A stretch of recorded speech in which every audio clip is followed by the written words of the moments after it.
Un article du hors-série spécialité Jurassic Age de Pensée magique, Doula dérive dans la natalité par Camille Biodynamite, Laure de Montalembert et Rémi Rabouan. Les doulas promeuvent l'accouchement à domicile, l'allaitement long, l'abstention de péridurale et parfois même des pratiques douteuses, voire dangereuses, telles que la masturbation pendant l'accouchement, la pénétration sexuelle durant les contractions ou le placenta lotus. Elles fustigent également ce qu'elles appellent la surmédicalisation de la grossesse, promouvant une vision de la femme vivant cette étape de sa vie de manière intuitive. Le discours des doulas peut séduire. Elles appuient sur le fait que les femmes enceintes ont besoin d'être rassurées face aux bouleversements qu'elles vivent, au cours duquel elles ne trouveraient pas le réconfort nécessaire auprès du personnel soignant, dans un milieu hospitalier perçu comme froid. Les mères de nouveau-nés se sentent bien souvent seules avec leur nourrisson, épuisées et parfois en proie à une dépression postpartum.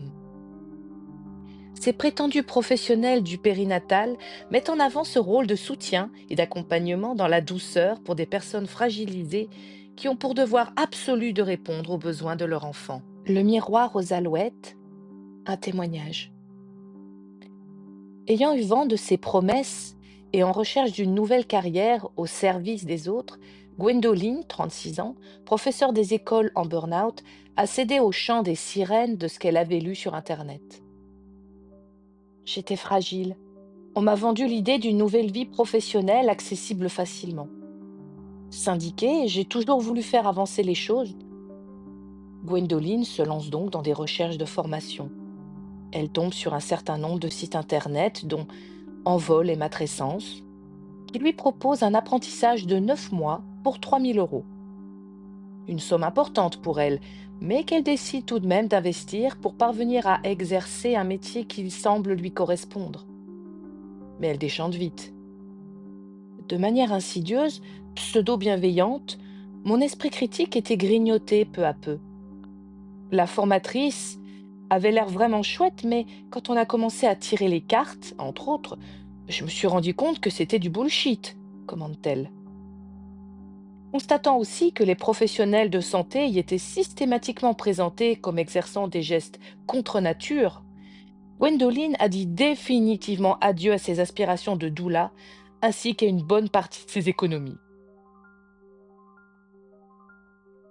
Les doulas militent pour le retour à une puissance féminine, arguant que la médecine moderne se substitue au rôle de la mère en surmédicalisant la grossesse et l'accouchement.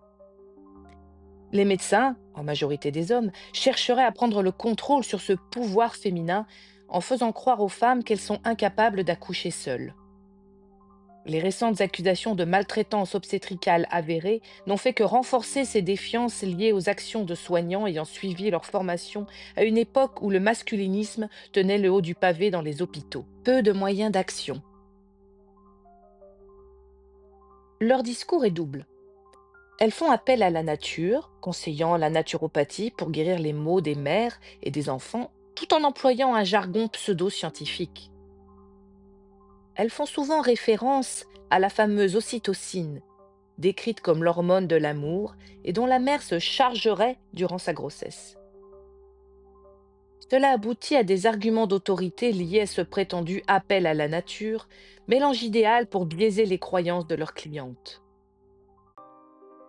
Théorisé pour la première fois en 1973 par Dana Raphael dans son livre The Tender Gift, le rôle des doulas se présente comme un accompagnement des femmes dans le cadre de la natalité, désir d'enfant, grossesse, accouchement et postpartum.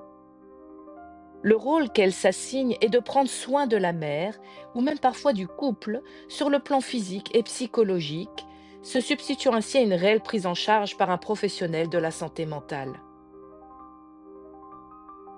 Il semblerait en effet qu'il existe un champ d'accompagnement rendu béant par l'état actuel de la médecine française.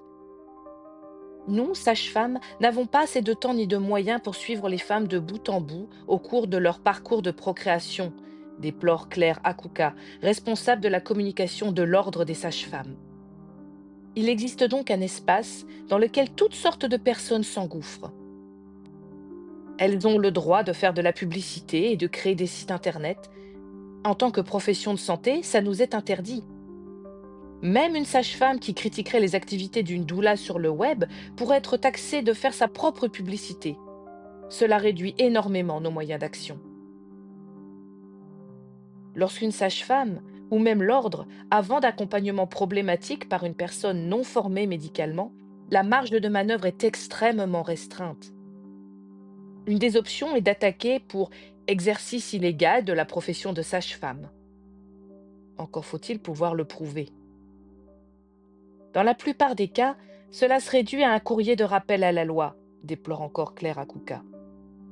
Nous ne pouvons agir que s'il est clair dans les documents de communication que la praticienne présente des capacités à se substituer au rôle des médecins, sages-femmes ou infirmiers, termine-t-elle. Le placenta lotus.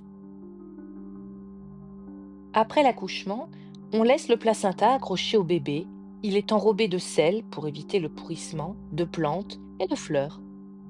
Celles-ci peuvent être récoltées par les parents, mais également achetées via des boutiques en ligne spécialisées.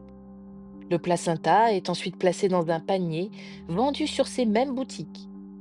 Certaines mères y ajoutent des cristaux et autres amulettes.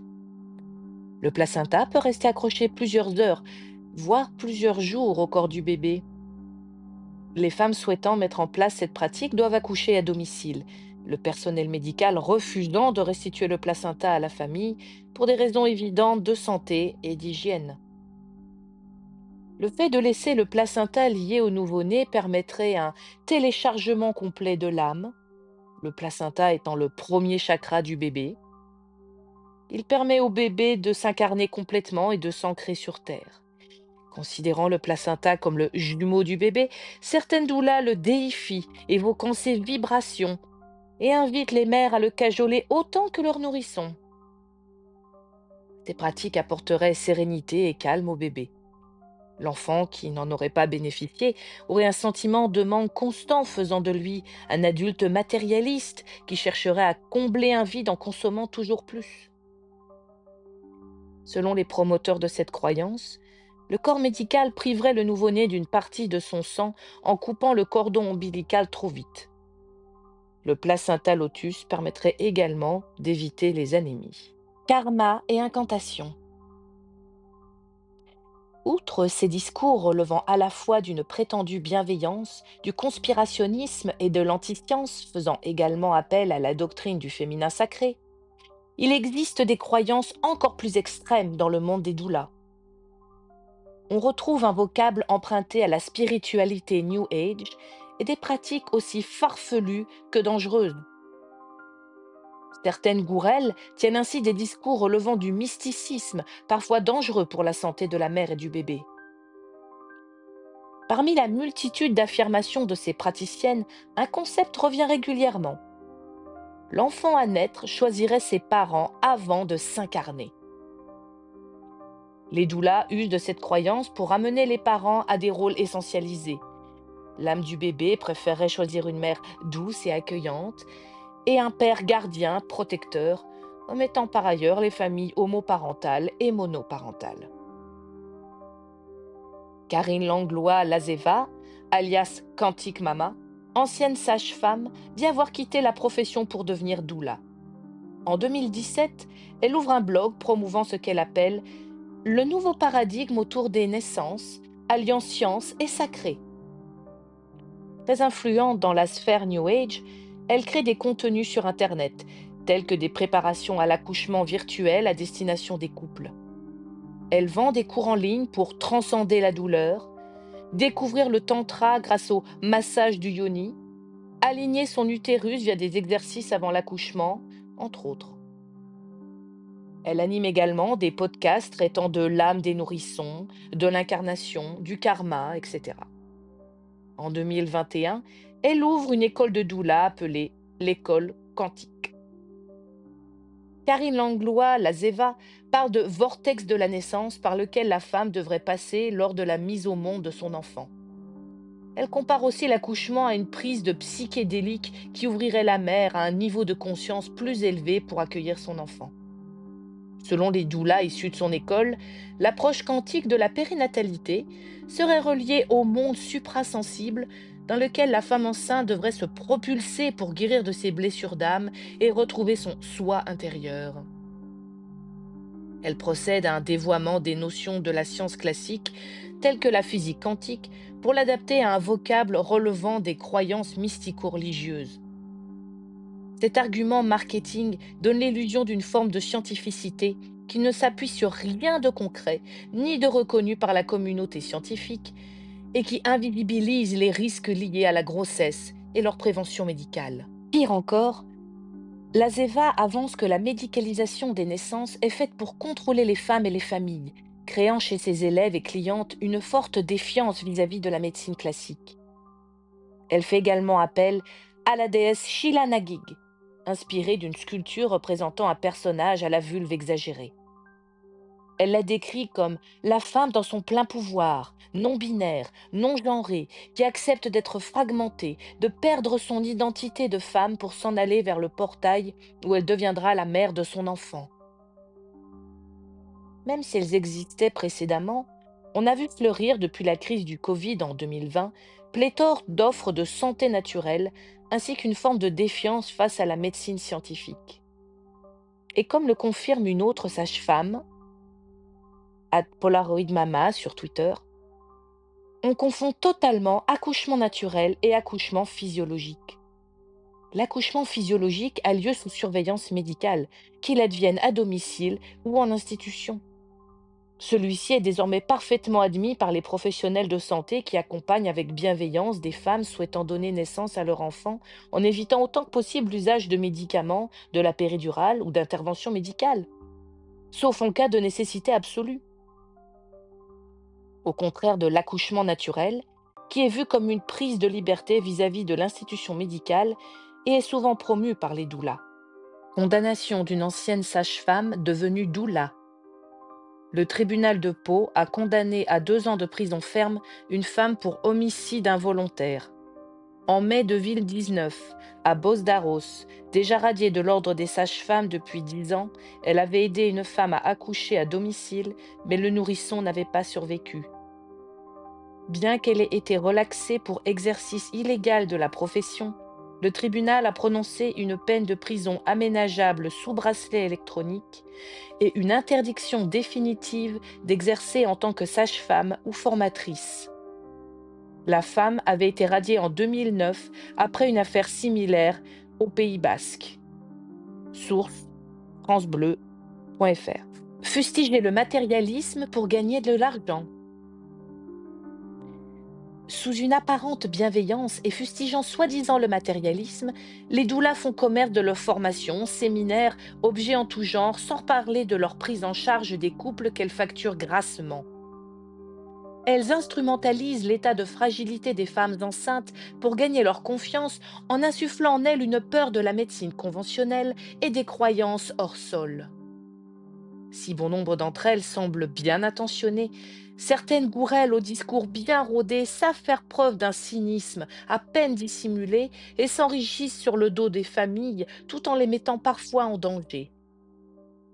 Il est d'ailleurs assez étonnant de découvrir à quel point certains journalistes, travaillant parfois pour des organes de presse réputés rigoureux, peuvent plonger allègrement dans la promotion des théories les plus farfelues, comme s'il s'agissait de diffuser de l'information.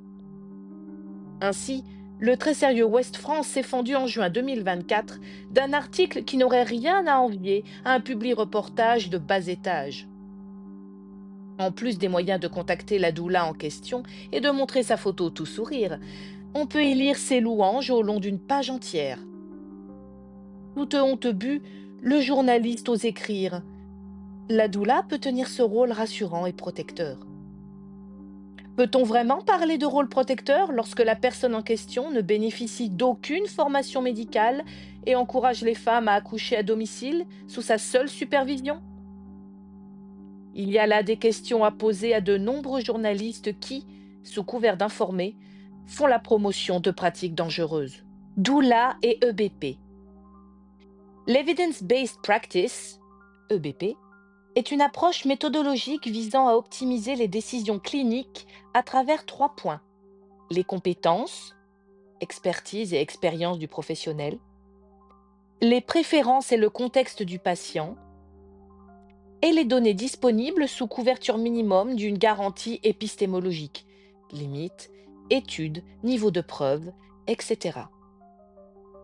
Il est courant de constater l'utilisation abusive de l'expression EBP chez les doulas comme un label protecteur, un bouclier justifiant des pratiques pour lesquelles il n'existe aucune conclusion scientifique favorable. Les doulas exploitent l'interprétation ambiguë de l'EBP pour se légitimer auprès du grand public. Nous soulignons également la nécessité d'un référentiel scientifiquement valable et solide pour appuyer toute décision d'ordre médical. Ce qui soulève la question suivante.